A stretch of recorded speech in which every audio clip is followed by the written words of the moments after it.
ม่วงนี่ก็มากลางเว้นอีนายจอนนี่บ้านแม่นี่มากลางเว้นอีนายบ้านทะเลนี่ก็มากลางเว้นเอ้าที่ว่าไงอีนายอันเฮงอยู่ห้วยราชก็มากลางเว้นเนาะอีนายหุ่นอยู่บ้านกลางก็มากลางเว้น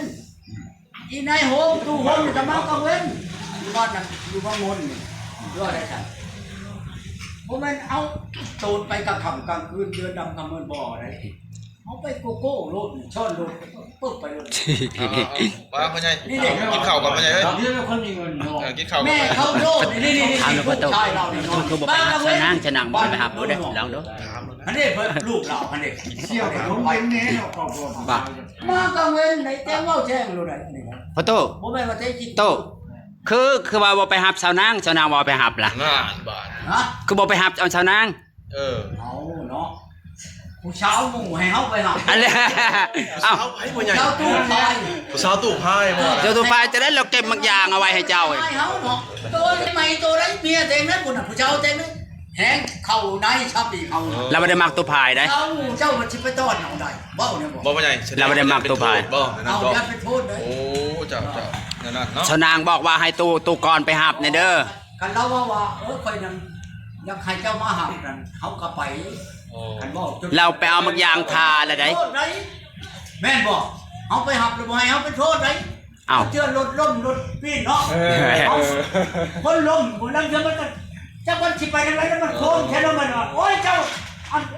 เฮ็ดค่อยแล้วใช่มั้ยเอาแล้วเดี๋ยวนั้นแม่นบ่แล้วไปโทษพิญญาณยังผู้สาวเนาะมันบ่ไปลองมันเป็นอย่างฉันได้เดี๋ยวเราบ่ย่านได้เราตู่มันล้มก็หายาแล้วมันล้มกันบ่ใหญ่รถล้มเลยมันขุบเอาเลยนั่นเอาแล้วเป็นอย่างฉันนะเจ้าคุณขึ้นไปแล้วบ่อันนั้นแล้วบ่มันเป็นโทษแม่นบ่ช่วงนั้นเฮาต้องว่าเวชกรเฮาจะไปเอาเขาได้ถึงได้เขาชาวฉัน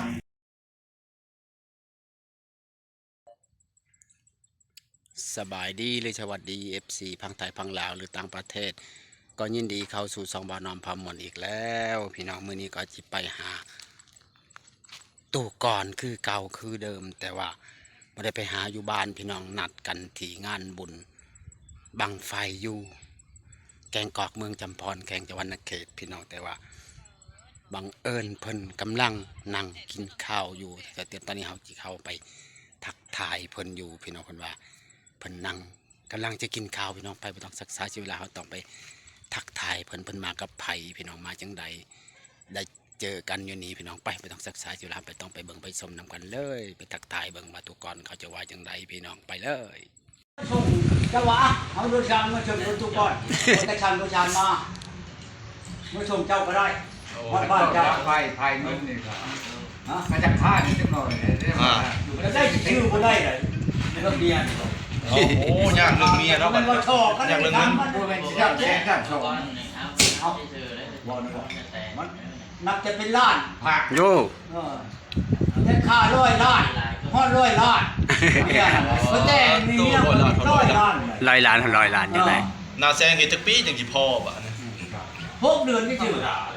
บ่คุ้มค่าครับเมื่อน่ะบัดผู้เมื่อนี่โทรมาว่าเช้านี่ก็โทรมาอันเนี้ยนั่นเมียผู้เมื่อน่ะผู้เมื่อใหม่ๆบ่ตัวนี้น่ะบ่ตัวนี้ให้กันแล้วนี่น่ะกับหมอไปลงเพชรลงลายวันนี้นะเว้ากันกับฉันทุกทีเดียวค่อยว่าคันผู้เจ้ามาแล้วไปเอาฉันเมียค่อยน่ะอ้าวหรือว่าคุยกันขับแท้หรือว่าสิไปพ้องก็ไปรถจักว่าสิได้รถโดยชาญผู้ใด2 คันบ่จักกับเมียค่อยน่ะต้องเพิ่นบอกกับผมลงอีทุกน่ะพี่จังพวกเมืองบุญกับกันแค่สวรรค์มันใกล้กันยังโทรไปถามกันคันบ่ว่ากันมันบ่โทรหาดอกแม่นบ่แหละบ่ใหญ่มานี่มีอยู่บ่ผู้สาวอยู่บ้านนี่ก็บ้านนี่โยบ่ใหญ่มีนัดอยู่บ่มีนัดอยู่บ่เนาะมีนัดแกงกอกเราไปดงเมืองพุ่นเมืองบ่แกงกอกครับแต่ว่าบ่แม่นบ้านหัวเมืองบ่ขาบ้านอันนี้แหละเมืองจะเข้าเมืองนี่ล่ะเจ้ามีอยู่บ่ผู้สาวบ่ใหญ่โอ้ไปทำได้นั่นแต่ว่าเชียร์ให้เอาคนโสดต้องมีผู้สาวแล้วต้องหาผู้สาวเอาบ่เมียเอาคันเอาเลยสิเอาเมืองมื้อนี้ได้บ่ได้บ่เอาเมืองมื้อนี้ได้เขาสิเอาสิให้เขาเมืองนำนี่เศรษฐกิจเจ้าบ่มีมันเมืองเขาอันนั้นแต่งถ้าเจ้าอยากได้ มันเมียใช้บริแต่งนะป้าเอาไปเอามื้อละเช้าถ้าเมียบริแต่งเอามื้อละเช้ากีฬากีฬามันเอาของเอาซื่อๆเนาะ จังหวะนั่นเลย ฮะก็แล้วไปเว้าในนั้นบอกว่าบริแต่งในการเมียไม่ใช้บริแต่งบ่มีหรอกมันบริแต่งแต่ชื่อควายก็ยังมีราคาควายได้นั่นบ่เป็นคนได้นะ จ้าจ้า อยากได้กันไปใครเอาเนื้อวัด ฮะ ชวน ชิ พ่อใหญ่ เต้มึงนึกว่าเอาก้อนตีจากก้อนนี่ก็ตีรุ่นมันนี่ จะมีเงินเนี่ย เออ เสี่ยวมีเงินเสี่ยวมีเงินแบ่งกันนี่เนาะ นี่ก็มันเป็นเลย เอาเขาบอกแม่นว่าสิเอาเงินให้เขาโลดดอกเอาเงินนำเฮาเนาะเอามือใดวันจุกวันงามเหมือนมือฉันวันดีเฮาก็มาขอเขาน้ำพ่อน้ำแม่เขาเพื่อนมีพ่อมีแม่มันชาวน่ะคนน่ะมีพ่อมีแม่แห่มีจิ๊บมีจอมเข้าใจบ่เลยเอาเมื่อแล้วมันไปน้ำเฮาแล้วสมมติว่าพ่อแม่เขาเนาะเขาว่าน้ำบ่ย่อยหอยบ่ไตน้ำบ่ไหลปลาบ่บุญเข้าใจบ่เลยเขาว่านะเดี๋ยวนี้ลูกค่าชิ้นชอดลูกชาวข่อย100 ล้านไดเจ้าเช่นไหนตาเจ้าพี่แล้วออกมาแต่ตาแม่นบ่ ตาสวดเนาะพ่อใหญ่ก็เอิ้นเนาะ อันมันมีในถุงนอนถุงชิ้นเป็นเล็กๆในจังหน่อย บ่มีธงพ่อใหญ่มีฮะ ข่อยจักเมียแล้ว บอกพ่อใหญ่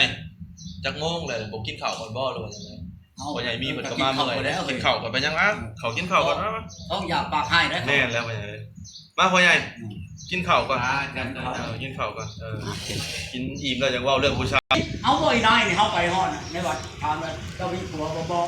เจ้าเอาบ่เท่านี่คันเราว่าพังมึงซะก่อนเอาสิบ่ให้เราพังมื้อนี้ให้มันเมื่อนำตัวครับแต่ว่าปัญหาตัวเรื่องตัวเองได้ อ๋อ ปัญญาตัวเองได้มัน สิ เมื่อ หาหยังก็หาผู้สาวพ่อใหญ่มีบ่พ่อใหญ่เอ้ยสิหาผู้สาวให้พ่อใหญ่มีบ่หาเมีย จังว่าสิหาผู้ชาย เจ้าของมีแล้วบ่เจ้าของนี่จ้ะ เอาน่ะ เจ้าของนี่จ้ะ เฮาบ่เอา อ้าว แต่พ่อใหญ่ก็ยังบ่มีหรอกพ่อใหญ่ ฮะ หักสิหาให้หมู่ก่อนบ่ได้นั่นบ่ ได้ บัดเชี่ยวได้ครับ ห้าม บัดเชี่ยวนี่ได้บัดเชี่ยวนี่ไม่ได้ เพราะเขายามันรับมัน นี่จะนวดใจ บ่ได้ก็ได้หรอบ่ตุ เขาหามือใดก็ได้เขาจะหาให้ตัวกูหายากนั่นเอาดังนั้นบ่ยากแล้วจักเมียแล้วมากับเว้นนำเฮาน่ะจูงวดไปชื่องวดจูงวดนำเฮาบ่เบียแต่ว่าไปดินเฉาจูงวดเฮาเอ้ยบรรณปากแบกภาพพี่มึงอย่าไปนี่บ้านแม่นี่จอดมึงอย่าไปบุญบ้านนั่นได้มันนี่บอกมันว่าบุญใช้ไปตามเฮาเมื่อน้ำผัวเฮามันว่าแค่อย่าไปบอกกันพ่อฮอด2ชั่วโมงครับ เขาหมักแห้งบ่พ่อใหญ่ เอาแล้วมากังเว้นเป็นชิปแล้วจะมานำอีโลนยวนเชตม่วงนี่ก็มากังเว้นอีนายจอนนี่บ้านแม่นี่มากังเว้นอีนายบ้านทางเองนี่ก็มากังเว้นเอ้าสิว่าได้อีนายอันเฮงอยู่ห้วยลาดก็มากังเว้นอีนายหุ่นอยู่บ้านกลางก็มากังเว้นอีนายโฮมตู้โฮมก็มากังเว้นอยู่บ้านนั้นอยู่บ้านงนนี่ด้วยได้ซั่นผมมันเอาตูดไปกลางค่ำกลางคืนเดือนดำกำเนินบ่ออะไรเอาไปโกโก้โลดช่อนโลดปึ๊บไปเลย ว่าพ่อใหญ่กินข้าวก่อนพ่อใหญ่เอ้ย เรื่องคนมีเงินเนาะ กินข้าวก่อน แม่เขาโลดนี่ ถามดูพ่อโต ชายเรานี่ คือบ่ไปหาชนางชนางบ่ไปหาบ่ได้ลองดู อันนี้เพิ่นลูกเราอันนี้ เชี่ยวกับผมเป็นเน้นเนาะครอบครัว มากลางเว้นในแจ้งว่าแจ้งรู้ได้นี่ครับ พ่อโต บ่แม่นว่าแท้จริง โตคือว่าบ่ไปหับสาวนางบ่ไปหับล่ะ งานบาท ฮะ คือบ่ไปหับเอาสาวนาง เอาเนาะผู้เช้าหมู่ให้เฮาไปหา อันนี้เอ้า ไอ้พ่อใหญ่ เจ้าตู้ไฟ สาวตู่พายบ่ เจ้าตัวฟ้าจะได้เราเก็บบางอย่างเอาไว้ให้เจ้าเอง ให้เฮาเนาะตัวใหม่ตัวไรเมียเต็งนั้นพุ่นน่ะผู้เช้าเต็งนั้นแหงเข้าในชับดีเข้า เราบ่ได้มักตัวพายได้ เจ้ามันสิไปต้อนเอาได้บ่เนี่ยบ่ บ่พ่อใหญ่บ่นั่น เอา บ่ ยัดไปโทษเลย โอ้เจ้านั่นเนาะ สาวนางบอกว่าให้ตูก่อนไปหับในเด้อ กันเราว่าค่อยนั้นอยากให้เจ้ามาหานั่นเฮาก็ไปกันบ่ เราไปเอาบางอย่างทาแล้วได้ โทษได้แม่นบ่เฮาไปหับแล้วบ่ให้เฮาเป็นโทษได้ เอ้า เชื่อรถล้มรถปีนเนาะคนล้มคนนั้นจะมันก็จักวันสิไปทางไหนแล้วมันโค้งแค่นั้นมันว่าโอ้ยเจ้าเฮ็ดค่อยแล้วใช่มั้ย เอาแล้วนั่น โทษแม่นบ่แล้ว ไปโทษพิจารณ์ยังผู้สาวเนาะ มันโดนไปหลอกมันเป็นอย่างฉันได้ เดี๋ยวเราอันบ่ย่านได้เราตู่ มันล่มไปทางไหนจ้าแล้วมันล่มจัง บ่พ่อใหญ่รถล้มเนี่ยมันขุบเอาเลยนั่น เอา บ่ แล้วเป็นอย่างฉันไหนโอ้เจ้าคุณขึ้นไปแล้วบ่อันนั้นแล้วบ่มันเป็นโทษแม่นบ่โทษช่วงนั้น เขาต้องว่าเวชกรเขาจะไปเอาเขาได้ถึงได้เขาเช่าฉันเจ้าชายก่อนไปเอาเขาก็เอาทีช้อนกันกำลังเช้าเนี่ย เอาช้อนคอยรถคอยกระช้อนได้เลย รถก็พอกัน โอ้เรายันมันร่มเจ้าคุกคอยมาเนี่ยผมมันปัญญาจริง มันอ่านแล้วก่อนมันอ่านก่อนเลยเต้ ขุบเนาะนั่นน่ะเนาะ ยันอ่านคุกแล้วเหรอมากินไปเจ็บที่ไหน นะพ่อพี่น้องเอ้ยบ่เลยสิขอโจคลิปเพียงแค่นี้กินข้าวกินน้ำ กินแล้วได้กินเลย พาไปไม่ได้เลย โดยประเทศยังแน่พ่อใหญ่นี่มียังแน่พ่อใหญ่เนี่ยประเทศ เมนู จะบูวัดพอแล้วกันว่าอยากบูอยากทอนกันลงไปวัดพอแล้วเอา บ่ลาบบ่ยังก่อน ลาบอันนี้กัน เป็นตะแซ่บพ่อพี่น้องเอ้ย ผมมีตัวนี้ ลาบกับอบเนาะลาบงัวเนาะพ่อใหญ่เนาะเอาเข้ามาพ่อใหญ่เข้ามาตูมีมันเข้ามาเลยบัดนี้ฮะ กินกันกินเอากินข้าวมาเลยได้กินข้าวมาแล้วกินรถ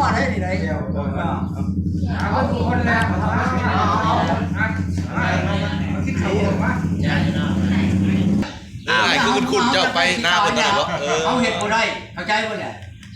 กันหมู่น่ะเมื่อแม่เมียหมู่เห็นบ่หมอน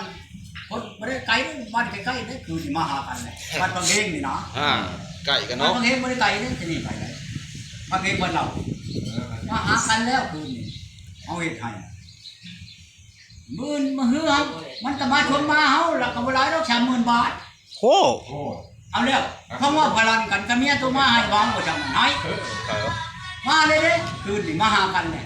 เมียเด้บ่แม่นผู้ชายเมียเก่าเอากันในลูกหนึ่งฟ้าขัน ป่อ เฮ็ดมาแล้ว คือเฮ็ดมือเดียวมาโลด เอ้ามันบ่ได้ยัง มาไวนี่เนาะป่อถูกพิลึกแท้ คืนนี่มาแล้ว ไวนี่เนาะ เขาบอกเพราะว่าเนี่ยที่หันบ่ว่าได้คือตัวนั้นสิเอางัวเอาควายหาเขามองเขาเอาแต่เงิน30,000 บาทได้ยังมันมาได้มาทุกมันคือเด้อมันว่าคือคนที่ไปกับเมียไปไอ้เมียตัวมาพร้อมเลยเอาคุณโดดน้ำให้มันถึงเท่านั้นแต่ตัวบ่ได้เป็นเฮือนได้บ่เอาบอกเท่านั้นแหละยังมานี่เอาก่อนจักกีบเข้าใจบ่คือโตนี่ตัววันยังได้เฮาจะเอาให้โตแต่ว่าความคิดถึงอยู่กับโตได้เขาพ่อแม่เขานำพ่อโทษทันเลยเจ้าหลักลูกหลักหลานคนมาแล้วจะโตแล้วเถื่อเขาจำโตก็แล้วจะโตผู้หลักแน่นี่น่ะหลักมื้อนอนรอนมื้อหลับเต็มบ่ยากกระโตนั่นยักออกยังกินข้าวแม่นบ่ได้ ลงทางนี่เกือบฮอกดงลิงพุ่นว่าบ้านดงเมืองก็ไปพูดแล้วดงเมืองไปแล้วเขาว่าดงเมืองเฮาก็บ่ฮู้ว่าดงเมืองดงลิงพุ่นแล้วไปฮอดพุ่นแล้วเมื่อกี้นี่ ดงเมืองมันบ่ คันเราบ่โทรฮอดยังน้อยนึงจังฮอด หัวเมืองอันนี้เป็น เราว่าดงเมือง บ้านหัวเมือง เฮาเราบ่จักดงเมืองให้แต่พุ่นแล้วเฮาเคยไปเนาะ หัวเมืองบ้าน บ่ใช่ เอากันบ่ร้องน่ะเขาเห็นในถุงบ่นี่ถึงแก่เขาเฮาไปนี่บ่ดึงเขาเลยเสียว เคยเห็นกระเป๋าเบงบ่ ไล่ญาติกระเป๋าค่อยวานเนี่ย ว้าวต้องใช้มีดนั่นพ่อใหญ่นะ โอ้ พิลึกแท้ ไม่ลึกอันนี้ไปยิงว้าวผู้ชายเลยเสียว เขาเห็นกระเป๋าใหญ่เนาะ เขากระเป๋าใหญ่เยอะดึงออกยาวนี่เดี๋ยวนี้ เขาดึงของนอนบ่พี่ลึกอีหลีพ่อใหญ่โอ้โหอันนี้ พูดบ้านพูดน้องมา บ่พ่อใหญ่เขาดึงของคือบ่ปั๊มเอาเลยพ่อใหญ่ โอ้ยเนาะกับบ่หานเลย บ่หารแล้วบัดนี้ บ่กล้าเฮ็ดตะทีแล้วเนาะพ่อใหญ่เนาะ ธรรมดาคนละเมืองคนละเรือนเนาะ โอ้ ได้ว่าเป็นคนนั้นในห้างห่างเฮาให้ก็ได้พอโดนแค่ บ้านนั้นเสี่ยวแล้วเอาชนางเอาไปได้แล้วลูกป่าเขา ยันว่าตัวน่ะเฮาให้เอาชาวนาใกล้กัน โอ้ยเอาเจ้านา กลับไปได้เลย กันเฮาน่ะชาวนาบ่พ่อแม่เราให้เอาตาพาย บ่รถไหม บ่ได้กิน บ่ให้เอาบ่เอาบ่เด้อเฮา นั่นแหละเราเก็บคนกายมาบัว ไอ้บ่ชาวนา สาวแล้ว ชาวนั่นน่ะโอ้ยเฮาว่าแพงได้เสียเอ้ยชาวนั่นก็นี่เฮาเว้าแล้วบ่แม่นเฮาบ่เว้าดอกเฮาฮู้จักเขาแฮงแล้วชาวนั่นเราเว้าดอกเว้าอยู่หัวเฮาพอมันม่วนซื่อให้เราเอาเฮานั่นก็เอาได้อยู่ครับเราบ่มานำเฮามาอยู่ในเรือนเฮานั่น แต่เราว่าบ่ให้แต่งจักกี่เฮาก็ไปบ่ได้ไปอยู่เพิ่นเราบ่แม่นเฮาว่าประมาทหยังดอกถ้าหน้าเราน่ะบ่อยากครึ่งก็มองเฮานึงเข้าใจบ่แหละยังก็ดีเอาเฮาบ่เว้าที่คุยดอกคันคิดไล่เข้าใจกันก็บ่ช้ำเฮาที่นะจักได้หมวกไฟยกเทื่อเราสิได้บ่เฮามีแต่เก้าโตหมู่เฮาดอกเบิ่นเฮาบ่ได้ใหญ่ได้โตก็ชัดธรรมดาแล้วพออยู่ว่างนอนคิดชาวคนนี่ก็บ่เบิดดอกบ่เต็มดอกสมควรเอาเว้าแจ้งนั่นแหละเบิ่นเฮาก็สองบ่อนแหละที่นะเชียวบ่แม่นว่าเฮาบ่ต่างดอกมันว่าสถานะมันเฮาลืมแล้วมันเป็นนั่นเฮาจะชูบ่ได้คันว่าเช้านี่คันเฮาไปชูเราก็สิเอาเฮาได้อยู่เนาะเฮาว่าแจ้งเรื่องผู้เช้าที่ว่าผ่านไปเฮาลืมเฮาบ่คันเฮาชูได้ถูกชูเฮาบัดช้ำเฮาน่ะสิไปชูเมียโดยที่หานบอกให้หานไปชูเมียว่าแน่เฮาน่ะบ่ได้เด้คันว่าบ่มีชิดบ่ได้เช้าบ่มีเฮาก็กุ้มรู้เมียมาอยู่นำเฮาได้เงินนี่ก็บ่แม่นสิว่าด้วยไม้ไถกบเฮ็ดอันการหาเงินออกมาเหลือดอกครับบ่ได้บุกเมียนะบ่พอบ่ว่าสิให้เมียนุ่งชิ้นขาดดอกเอาว่าแจ้งได้อันนี้น่ะใช่พอชอยอยู่ พอได้กินได้หยังเนาะพ่อใหญ่เนาะ พอได้กินน้ำยำอยู่